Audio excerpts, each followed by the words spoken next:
algo que a gente viu na semana passada, da lição.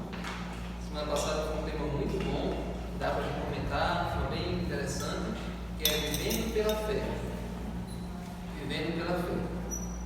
E aí tem uma ilustração que eu achei bem interessante, que é uma pessoa cruzando aqui um precipício para o outro, com uma escada imaginária, uma escada que ele está só enxergando, uma escada assim transparente, que vai fazendo ele chegar até o outro lado. E eu achei que essa ilustração foi bem irônica, bem proposital, porque é uma cena de um filme que fala sobre fé, que é bem famosa. O protagonista também precisa atravessar um abismo, e aí ele não está vendo nenhuma passagem desse abismo, e aí ele decide dar um passo pela fé, e aí uma passagem se abre para ele atravessar. Acho até que vale a pena mostrar essa cena, porque essa é a ilustração aqui. Você tem ela aí? Tem. É claro que tem. É uma cena que a gente já passou em evangelismo uma vez. Aí a gente já. Ó, peraí.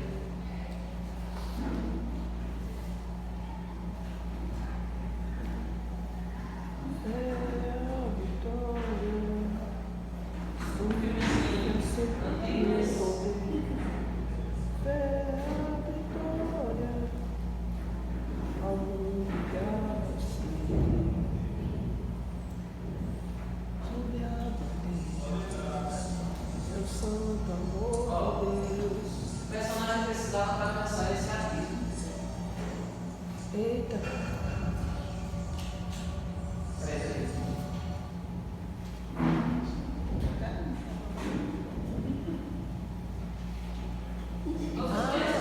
Eu imaginei que fosse.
Uma passagem para ele continuar o percurso. Então, essa é a ilustração aqui em vídeo. E ele tinha um livro que dizia isso. O livro dizia: ó, você tem que dar esse passo de fé, esse salto de fé para você continuar. E na Bíblia diz isso também, Hebreus 11, verso 1. Vamos ler? Parece memorizar na semana passada, que fala sobre fé.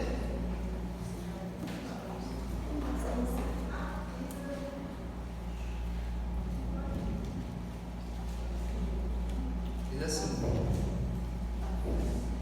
ora, a fé é a certeza de coisas que se esperam, a convicção de fatos que não se veem. Então, o que está dizendo? A lição diz que a fé ela é como um Wi-Fi, ela é invisível, mas com poder para conectar você ao que você precisa.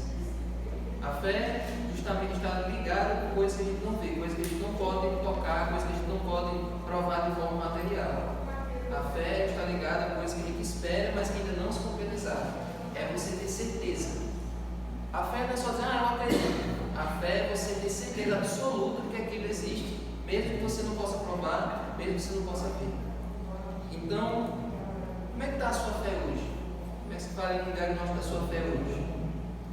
Ela está mais forte ou ela está mais fraca do que quando você começou a crer?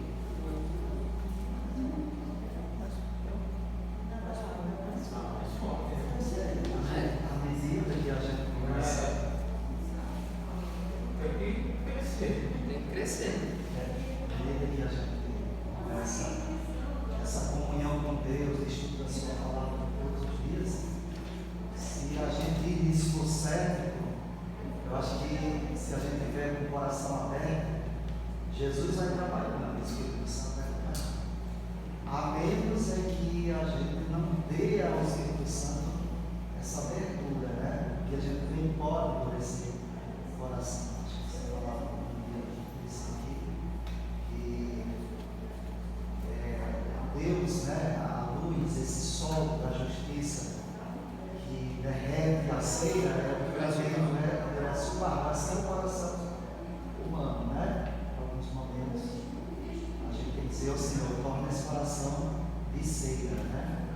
O Senhor faça uma transformação, uma mudança em mim, que eu não endureça o coração.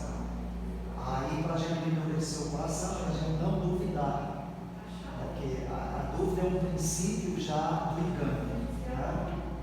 E a gente sempre, e também a gente ter essa certeza, né? A gente construir essa certeza, que é para a gente dizer assim, por mais que eu não veja, mas eu tenho convicção daquelas coisas ainda que estão por vir, por acontecer, né? E às vezes eu acho, sabe, também, que minha fé é muito limitada às vezes, sabe? Mas essa lição foi muito interessante para nós cristãos essa semana, porque ela justamente vai tocar nesses pontos, né? E que não é um sentimento. Eu tinha a impressão que a fé era um sentimento. Eu descobri coisas aqui, por exemplo, o amor não é um sentimento. Eu fiquei pensando, que legal saber que não é sentimento, porque às vezes eu acho, justamente que eu acho que eu sou frio, às vezes, pelo fato de eu não sentir, entendeu? Então eu não tenho que sentir, eu tenho que crer, eu tenho que acreditar, pelo menos é o que a lição coloca em nós. Vou falar dessa parte do sentimento mais na frente, mas é muito bom esse comentário aí. A fé realmente, todo mundo acredita, a maioria das pessoas acredita que tem uma fé pequena, uma fé fraca, uma pequena medida de fé. Mas nós vamos ver já o que Jesus tem a dizer sobre a medida de fé de cada pessoa. Amém. Amém?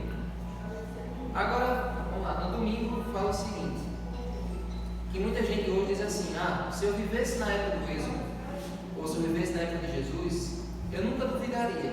Já falei isso várias vezes em lições, né? Se eu vivesse no tempo dos personagens da Bíblia, eu nunca iria pestanejar, eu nunca iria ficar reclamando, criticando, porque eu estou vendo os milagres ali espetaculares acontecendo, não ia ter motivos para ficar, né, desanimado. É a minha excelência.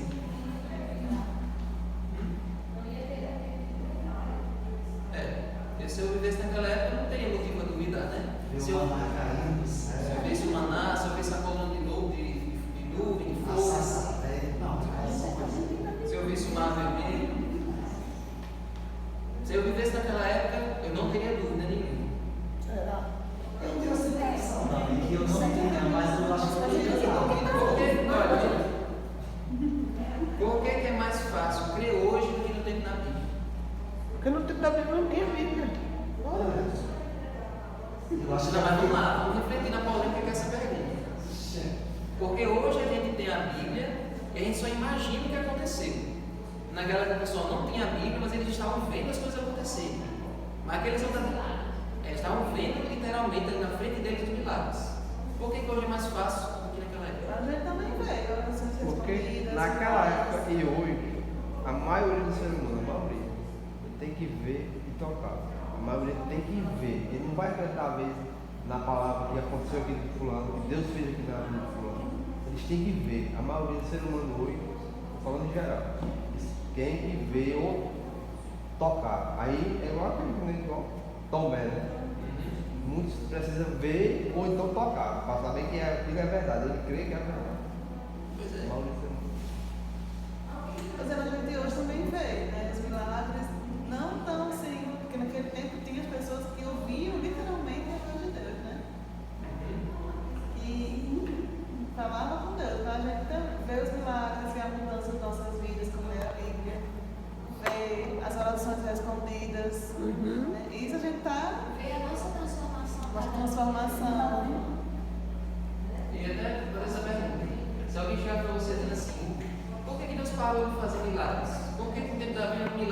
espetacular o tempo todo, toda hora um milagre sobrenatural, uma coisa espetacular, e parece que hoje Deus não faz mais milagres. Você já... Quem disse que está fazendo milagre? Só você acordar já é um milagre.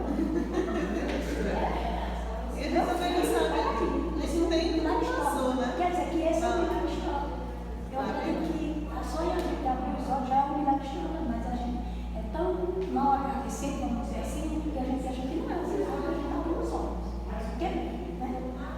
A gente quer ter um câncer, ser curado, ser aquele milagre. Ele está vindo já é um milagre. No mundo que a gente vive hoje. Outra coisa que eu penso, sempre eu penso nisso.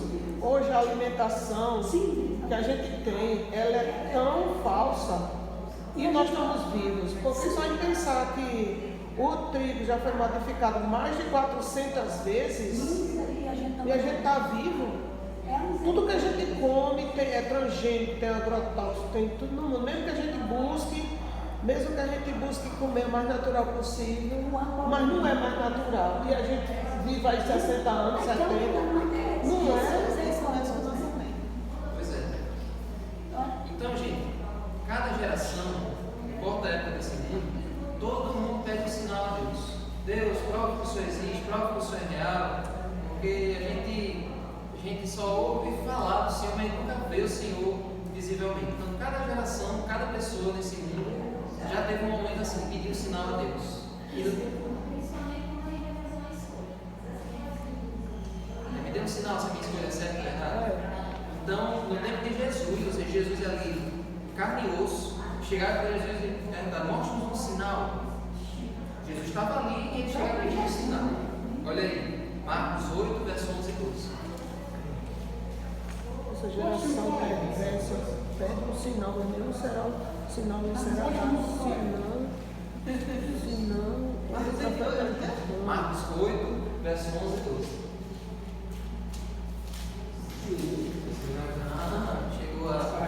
Chegou o Cetex.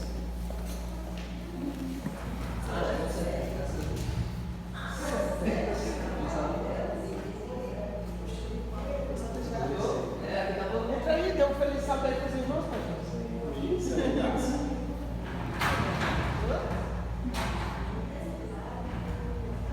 eu ando ali e passo para as outras classes também, dando um feliz sábado. Não passar aqui em brancas nuvens, não. Bem, bom dia, meus queridos. Bom dia. Feliz sábado.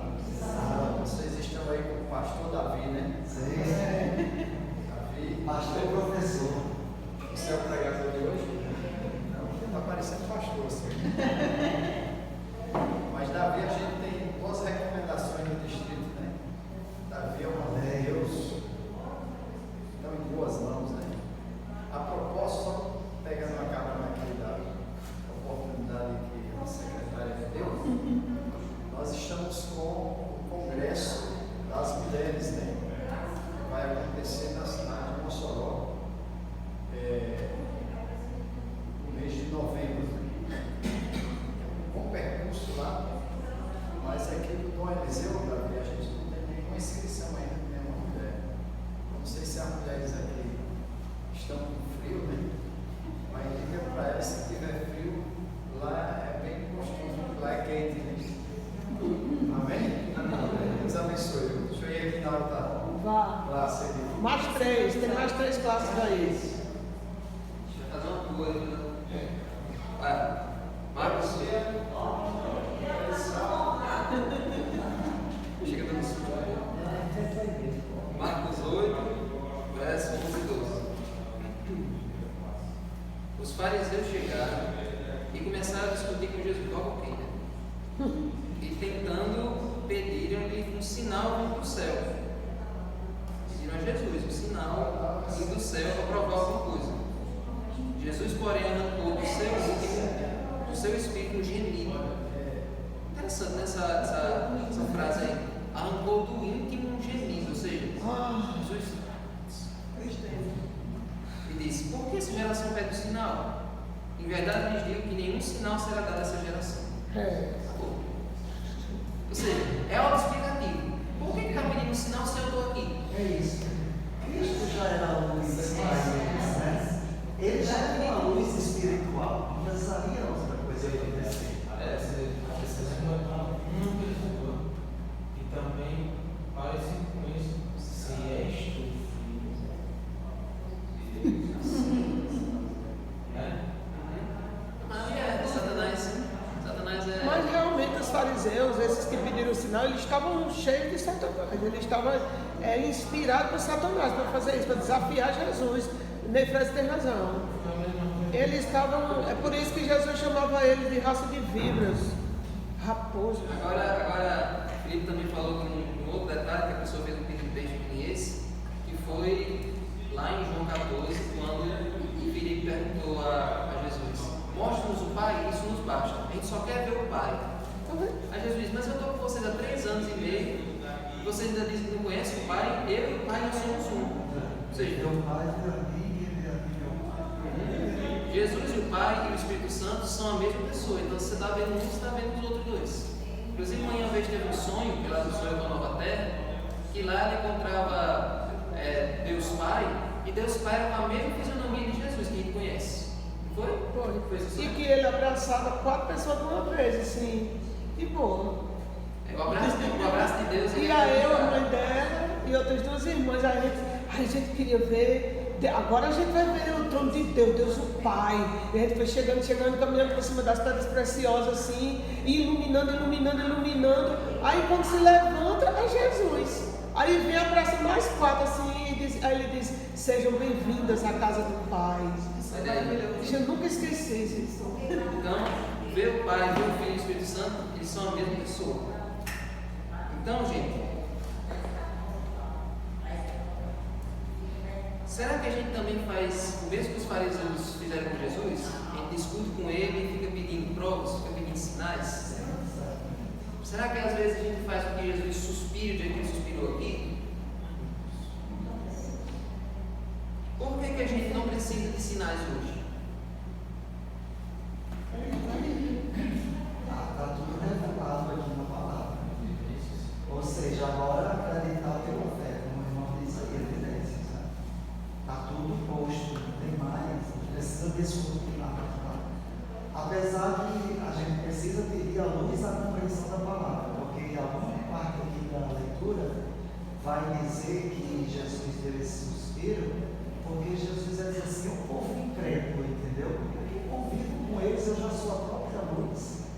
E eles não conseguem ver isso. Mas a lição vai dizer que eles precisariam de uma renovação espiritual, porque a luz espiritual eles já tinham, mas nem a luz eles conseguiam ver. Exatamente. Aí para a gente hoje, eu acredito que a gente em algum momento precisa dessa renovação espiritual para a gente ter a luz espiritual, porque a luz espiritual é preciso de comunhão com Deus, é preciso pedir ao Espírito Santo que dê iluminação, que não faça entender o texto bíblico, é preciso que outros levem essa luz para algumas pessoas. Né?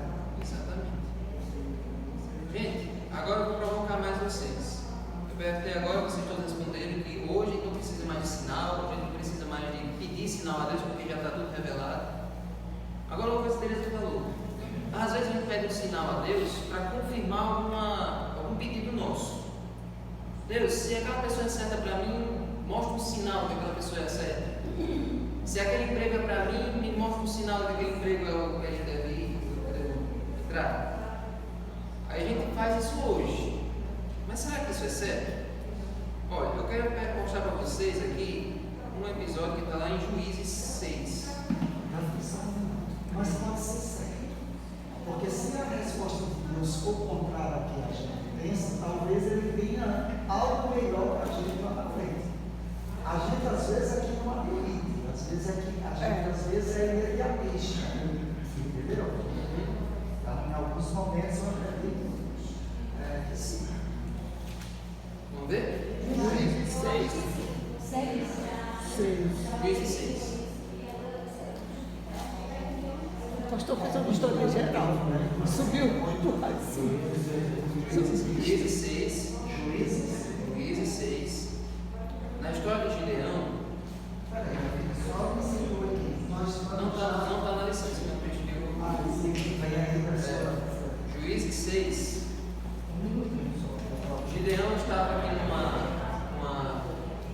encruzilhada, querendo saber um assunto,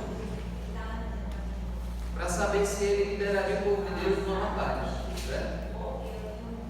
E aí, ó, Jogo 16, verso 36. Gideão faz uma oração para querer a iluminação de Deus para uma decisão que ele ia tomar. Aí olha o que é que Gideão pediu, ó. 36. Se realmente queres livrar Israel por minha mão, como disseste, eis que eu porei uma porção de lã na eira. Se o orvalho estiver somente nela, e a terra ao redor estiver seca, então saberei que irás livrar Israel por meio de mim, como disseste. Olha aí. Então a prova que Gideão fez foi o seguinte, ó. Eu vou colocar uma lã ali no quintal, no terreiro. A eira era como se fosse Era a parte mais alta da roça, onde o pessoal fazia a limpa do cereal. A eira Era a parte mais alta. alta. Os trigos, Era uma parte que se usava para... Era a parte mais alta. Onde estava mais vento, porque eles sacudiam para o vento levar a palha. Pois é, então ele colocou essa lã no meio da ilha e disse, ó, amanhã, quando for do orvalho, se a terra ao redor estiver seca, só a lã estiver encharcada, então eu vou saber que o Senhor estava querendo que eu vá liderar o povo. Aí o que aconteceu, verso 38? E assim aconteceu. No outro dia, Gideão se levantou de madrugada e, apertando a lã do orvalho que havia nela, espremeu uma taça cheia de água. Olha aí, Deus respondeu. Ao redor estava seco e só a lã estava molhada. Mas Gideão não se convenceu, ele foi mais atrevido. Foi mais atrevido. Olha o verso 39, olha a petulância. Gideão se dirigiu a Deus mais uma vez, dizendo: não se acenda contra mim a tua ira se eu falar somente mais dessa vez. Peço-te que me deixes fazer mais uma prova com a lã, que dessa vez só a lã esteja seca e que haja orvalho na terra ao redor dela. Mas agora eu quero o contrário. Agora eu quero o contrário. Agora eu quero que o Senhor molhe tudo e só a lã seca. Mas Deus é tão bom que Deus atendeu. Vamos para 40. Deus assim Pois só a lã estava seca e sobre a terra ao redor Ali dela. orvalho. Amém. Eu também. Eu achava esses homens tão ousados, sabe? Mas eles que conversaram com Deus na lição passada, dizendo como a gente conversa com um amigo, né? Às vezes a gente fica angustiado, a gente fica pensando nisso. Então eu vi assim o diabo até uma certa ingenuidade, né? Porque você vê o rei do universo. Ficar pedindo prova, né? Quando a gente leu na pandemia lá Mateus, aí a minha menina, que era pequena ainda, né? Ela acompanhou. Aí ela, quando terminou, ela disse: eu vou dizer uma coisa para o Senhor. Esse homem é muito ousado, fica questionando Deus o tempo inteiro, né? Eu achei interessante que ela percebeu isso. Agora esses homens, né? Agora eu vou perguntar uma coisa para vocês. Quando é que a gente pode fazer isso aqui? Será que qualquer pessoa pode fazer prova de Deus desse jeito? Porque tem um verso lá no Salmo 34, que é o verso que deu nome a esses testemunhos que assistem no culto divino, que é o provar e ver, né? E Salmo 34 diz assim: provar e ver que o Senhor é bom. Não. Então, gente, fazer prova de Deus. E que, será que 34:8. Ó, provar e ver de que o Senhor é bom. Bem-aventurado o homem que nele se refugia. eu só posso fazer prova de Deus 34:8. 34? se eu estiver desobedecendo a lei de Deus? Eu posso fazer prova de Deus? Não. Deus vai atender alguma oração que eu fizer? Pode até fazer, porque a gente gosta de querer Aí não ser vou dizer, mas porque Deus não vai atender. E por que Deus não atende quem desobedece a sua lei? Porque ele está no Provérbios, que eu disse na semana passada: aquele que desvia os ouvidos e ouvir a lei, até a sua oração será abominável. Então, se você está em desobediência, não adianta você pedir sinal, não adianta você pedir, fazer provas com Deus, porque Deus não vai responder. Como uma condição, é uma promessa mais condicional. Aí é Provérbios 28:9. ele não ouviu O que desvia os ouvidos de ouvir a lei, até a sua oração será abominável. Ou seja, você só pode pedir alguma prova a Deus, algum sinal, alguma coisa, se você tiver obediência. Então, Deus deixava Gideão pedir isso aqui, Abraão fazer algum pedido, qualquer coisa, quando a pessoa que está pedindo é obediente. Deus gosta que tenha esse diálogo, que tenha essa troca, que tenha esse desafio, mas é só com pessoas obedientes. Se não fosse assim, a gente não diria, seja feita a tua vontade. Porque é já na condição de que a gente diz para o Senhor, seja feita a tua vontade. Exatamente. Mas a minha, eu estou de acordo com o que Deus justamente. E Davi, depois dessas provas, Deus ainda deu outra, não foi? Que quando foi na véspera da batalha, Gideão mandou 2 caras ir lá no acampamento caladinhos para assuntar. Gostaram da palavra? Assuntar, para escutar, para tentar pegar algum. Aí os caras escutaram um soldado contando para o outro, do exército inimigo, dizendo assim: ei, essa noite eu tive um sonho. Eu sonhei que um pão de cevada rodava ao redor do nosso arraial e destruía nós tudinho. Aí o outro diz: esse pão de cevada é Gideão. Olha. Porque Gideão, pão de cevada, quer dizer que não era um pão nobre. A cevada não era um cereal nobre, era um cara simples. Gideão era um homem simples. E aí esse cara teve a atenuância, como dizia mamãe, de entender: olha, esse pão de cevada tão simples que vinha e destruía tudo, é Gideão e os homens dele. Quando ele ouviu. Aí quando os caras ouviram, aí voltaram e disseram: não, realmente, olha aí, Deus está revelando até os inimigos que nós vamos vencer. Então tem várias A do sol, a do relógio de Acas que você deu. Foi. O normal é o relógio que não dá para frente.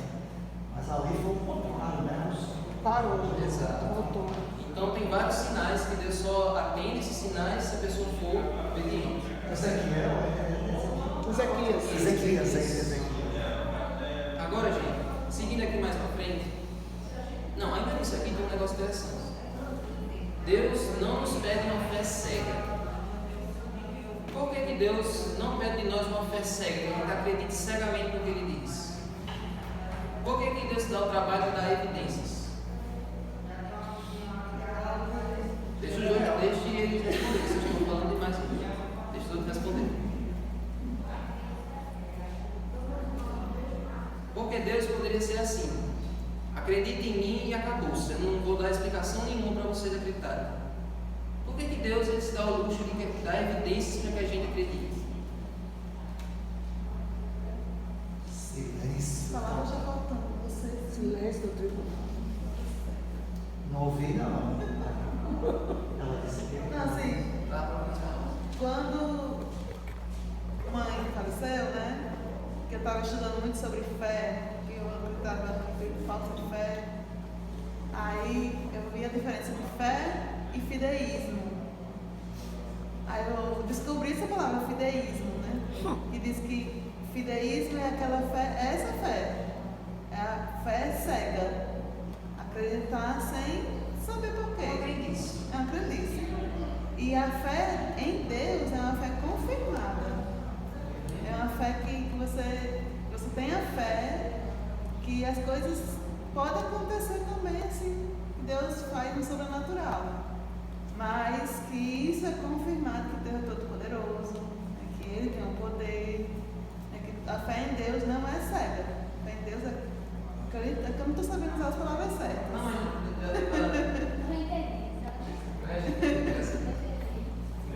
Deus ele é real.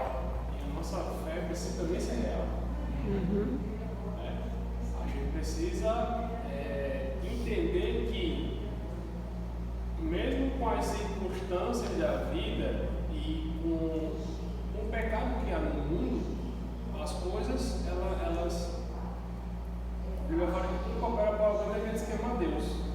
Mas não é porque eu amo a Deus, a gente não está imune a um problema, a uma dificuldade, a uma perda. Né? Então, embora todas as coisas podem dar errado, mas eu preciso manter a minha fé de que Deus está ali, me amparando e me ajudando. Exatamente. Então, resumindo isso que vocês disseram, está tudo certo. A fé não é fideísmo. Fideísmo é só uma crença, é só uma crendice. Muitas pessoas ao longo da história acreditaram em ilusões, em fábulas, em lendas, em folclore, só porque alguém contou para elas não têm É uma crença fraca, uma crença em coisas que não tem provas. Mas a fé, ela tem evidências. Deus dá evidências para que a nossa crença nele seja sólida, seja real, exatamente. Agora, indo para a segunda-feira, tem um episódio bastante interessante lá em Marcos 4, 40. Marcos capítulo 4, verso 40.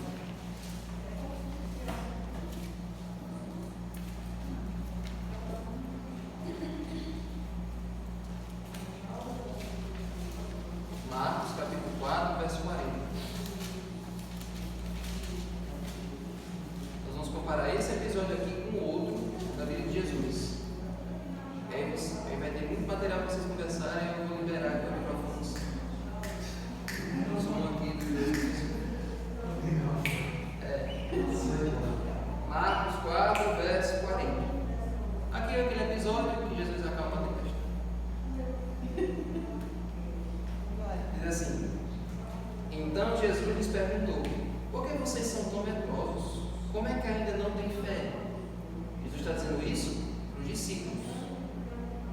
Os discípulos estavam junto com ele por 3 anos e meio. Agora vamos comparar com uma outra personagem do capítulo 15. Marcos 15? Mateus 15. Mateus 15. Agora vocês vão ter um choque de realidade sobre fé. Jesus aqui diz para 21, 28.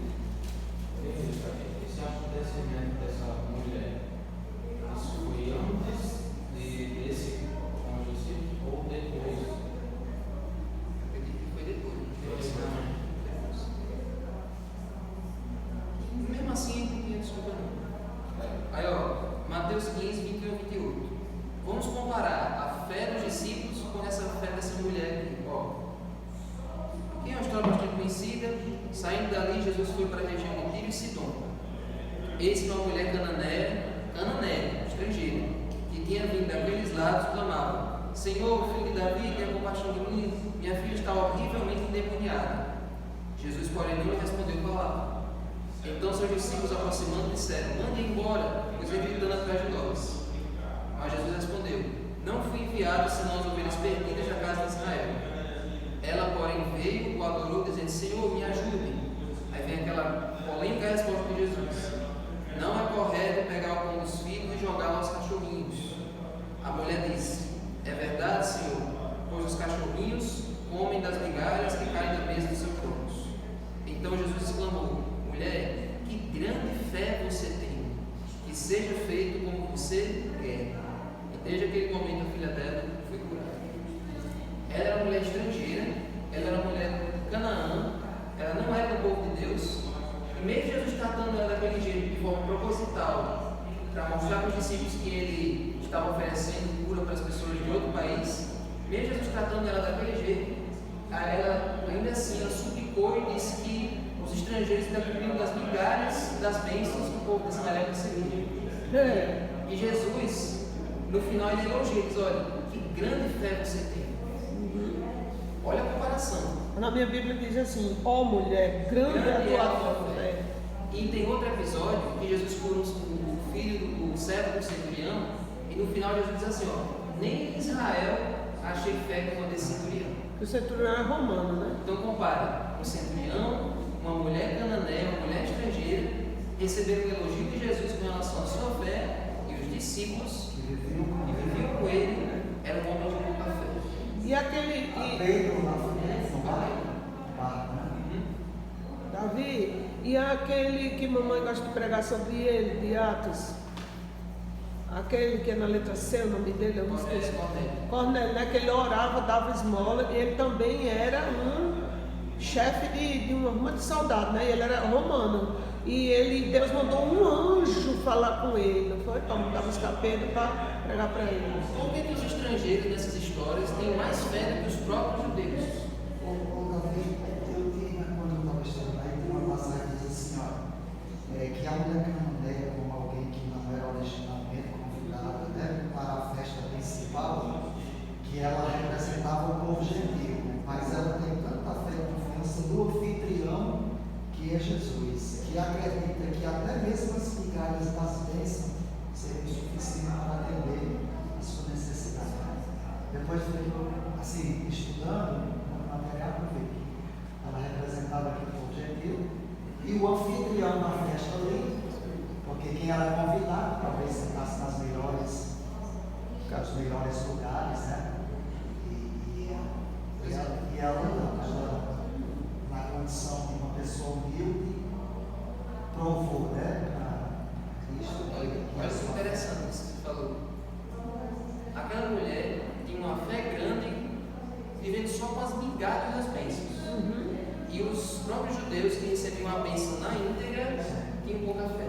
Por que isso acontecia? Porque aqueles judeus, que eram o povo de Deus, tinham menos fé em Deus do que os estrangeiros, que não eram o povo de Deus. Agora, vai ficar mais fácil de responder. Será que isso acontece aqui, na nossa realidade? Será que é possível achar alguém de fora que tenha mais fé do que alguém daqui? É possível, sim. Vocês todos conhecem gente assim. É possível, e eu tenho muito medo disso. Assim, com toda humildade, de muito procurar saber, compreender, e de repente alguém que lá fora, que às vezes não conhece a mesma literatura, passa a ter uma fé que a minha, eu fico dizendo assim, Senhor, arranca-me o orgulho, a prepotência, me faz ser alguém que busque, mas também com humildade, né? Porque eu tenho medo dessa busca com soberba, que não vai levar a gente a nada, porque alguém lá fora que talvez nunca recebeu a luz, que não tem um conhecimento. Ontem mesmo a gente veio de viagem, quando chegou em Lages, o Senhor chegou à porta e olhou para a Andressa. Ela disse que viu uma olhada de tristeza muito grande naquele homem. E ele pediu algo. Ela saiu, foi lá, no restaurante, pegou um lanche e trouxe para ele. Quando ele recebeu, eu vi a atitude dele. Ele fez isso aqui, entendeu? Mas ele acredita em Deus, né? Foi Deus que usou ela para saciar. Aí ele sentou e ficou lá. Mas pai, eu vi tanta tristeza no olhar daquele homem. Aí eu fiquei pensando, olha assim, que homem de tanta fé, né? Porque ele agradeceu logo a Deus. Ele nem comeu ali. Efésios 2:8, né? Sim. 8? 2:8? Pela graça sois salvos, mediante a fé, e isso não vem de vós, é dom de Deus. Só o fato de a gente seguir Jesus não quer dizer que a nossa fé é forte. Isso aqui é uma das frases mais fortes dessa lição. O fato de você estar seguindo Jesus não quer dizer que a sua fé está forte. É possível você estar ali junto com Ele, andando com Ele, convidados com Ele, mesmo assim você não acreditar totalmente nele. O povo de Israel, os discípulos, não são diferentes de nós. Então, Jesus, ele observou a fé das pessoas. E Jesus fez milagres pelas pessoas, às vezes em decorrência da fé que elas tinham, da grande fé que elas tinham, e às vezes para aumentar a fé que elas tinham. Certo? Ou eu podia ser o contrário, ele não agia para ver como é que o sujeito Como é que a fé da pessoa que porque lá no barco eu acredito que foi isso. Porque eu sabia que estava com fé de Deus. Podia cair aos trovões e eu ia dizer assim, não, ele está dormindo aí, mas ele é que controla tudo, então vou ficar aqui na boa, né? Aí talvez justamente fosse para provar a fé daqueles homens. Jesus não resolver de uma vez por toda ele imediato, né? Para saber até quando eles iam. E o contrário de tudo isso é essa ação da mulher cananeia, né? Como você disse aí, a questão das bênçãos, né? E eles tinham muitas bênçãos, sentavam à mesa para o banquete e mesmo assim não eram dados por aquelas bênçãos. E a mulher, ali na sua simplicidade, era grata porque até das migalhas ela saciava a sua. E aí eu fico pensando também, Davi, por que Deus mandou Elias ir lá para as bandas de Tiro e Sidom, no tempo da seca, e ser alimentado por uma viúva que não era nem do povo de Deus? Porque Deus já sabia que o coração daquela mulher era para Deus, apesar dela ser. É isso que eu digo, a lição que eu digo, né? Ela era de Sarepta era de outro. Era de Sarepta, que é né? gentil também. Era de um povo vizinho ali. Então, por que Deus mandou? Por que não mandou para uma família bem estruturada, com pai, mãe, filhos, assim? Ele mandou justamente para casa daquela viúva, para aquela viúva alimentá-la, porque ela já tinha fé no Deus de Israel. Por quê? Porque ela viu, a Bíblia diz que ele diz, a gente vê que o Senhor é o homem de Deus, porque ela reconhecia que ele era um profeta. E aí Deus mandou ele pedir a ela o pão, e ela só tinha aquela punhadinho de massa, né? E ela teve fé, fez para o profeta, e aí não faltou até voltar a chover. Porque o que tinha, se eu não usasse, pensando assim, não, acho que eu vou dar o resto que eu tenho para eu morrer de fome. Mas aí ele diz, faça, confia. Na relação dos pais da fé. Tá, em Hebreus 11, Raabe é. Porque eu acho que ela também foi. Com certeza. Ela ouvia falar do Deus de Israel. Gente, quem acha que tem uma fé até 10%? 10%? Eu acho que até 10% a minha é por aí. Quem acha que tem uma fé até 20%? Quem acha que tem uma fé até 50%? Pense naquele bujãozinho da bateria que tem no celular. Faça aí a medição da sua fé. Quem tem uma fé até 10%? Quem tem uma fé até 50%? 2%. É 2%.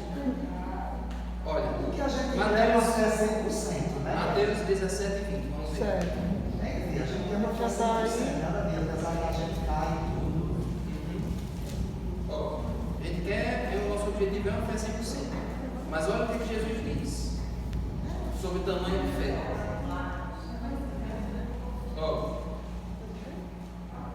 Jesus respondeu: por causa da pequenez da fé que vocês têm. Pois em verdade lhes digo que se vocês tiverem fé como um grão de mostarda, dirão a este monte: mude-se daqui para lá, e ele se mudará. Nada lhe será impossível. Amém. Amém. Mesmo que a sua fé seja 5%, se você tivesse 5%, Deus é capaz de mover montanhas por causa daquilo que você acredita. Amém. O poder, a semente de mostarda é quase o tamanho de um grão de areia. Menor do que o nascimento de Marcela, um negócio bem pequeno. Se a sua fé for daquele tamanho, Deus é capaz de operar um milagre. Porque o poder não está na sua fé, o poder está em quem você tem fé. Amém? Amém. Então, se você acredita nesse Deus, ela dá uma árvore enorme. Por menor seja a sua fé, você produz frutos e exatamente. Isso foi. Ainda dá para fazer outra pergunta. Tá vendo? Você está ensinando muito. Mas eu quero que você fechar o seu microfone. Isso é um bombardeio teológico. Deixa eu fechar o meu microfone e abrir para os outros. Vai falar disso aí. Questão de fé, quando eu tinha 5 anos, eu tinha uma cirurgia faz muito pouco. Cara, você saiu. E a minha avó, o dia estava marcada, a minha avó: você vai com sua mãe fazer a cirurgia, mas você não vai fazer. E Deus vai curar. E pela fé da cara daquela senhora que era católica, quando eu fui ver eu cheguei aqui às contas, salvo. Quando chegou aí, não tinha mais o caso. Pela fé de uma senhora que morreu com 85 anos, eu até hoje não fiz cirurgia. A fé de outra pessoa foi benéfica para. Eu tinha 5 anos. Gente, aproveitando quando o lobo não vem.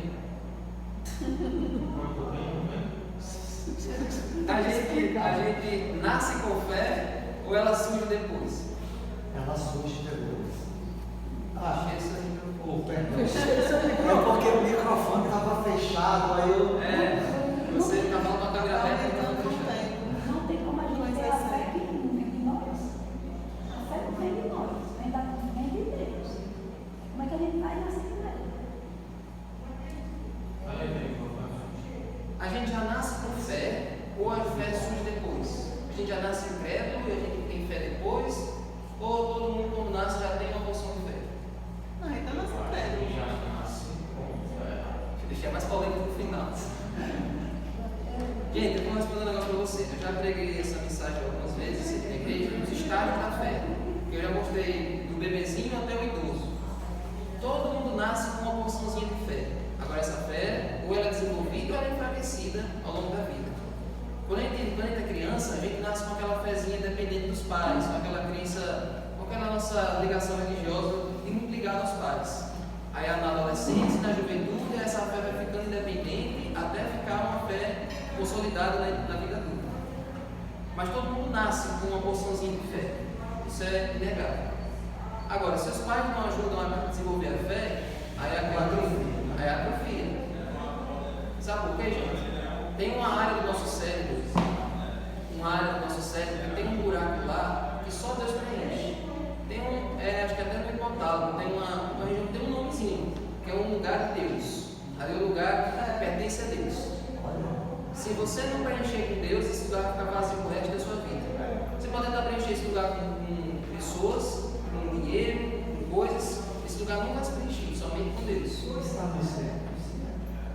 Está na ciência. Se pesquisar, tem um nomezinho nesse lugar.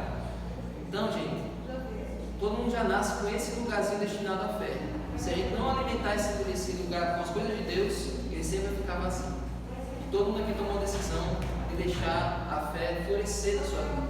E se você quer que a sua fé cresça cada vez mais, mesmo que a sua fé seja um grande mostarda, ela pode se tornar uma árvore grande. Ela pode crescer, ficar frondosa, e essa fé vai dar frutos. Amém? Vamos ficar de pé? Vamos declarar esse texto.